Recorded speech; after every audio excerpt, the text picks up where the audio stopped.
এখন আমি আছি একদম একটা রাস্তায়, মানে একটা গ্রামে যাওয়ার কথা ছিল, আর আচমকা জোরে বৃষ্টি চলে আসছে। এই দেখো অবস্থা।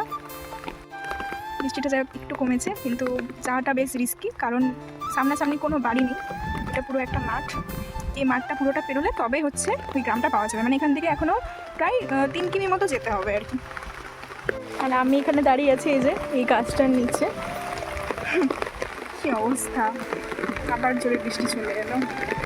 তো বৃষ্টি কিছুটা কমেছে, কিন্তু এই হচ্ছে রাস্তা, গ্রামীণ রাস্তা। তো এরকমই পুরোটা, এটা পেরোলে তবে হচ্ছে ওই যে সামনে দেখা যাচ্ছে ওই গ্রামটাতে তবে আমি পৌঁছতে পারবো। সাইকেল চালিয়ে যাওয়া সম্ভব নয়, তাই আপাতত হেঁটে হেঁটেই যেতে হচ্ছে সাইকেল নিয়ে। দেখা যাক কতক্ষণে পৌঁছতে পারি।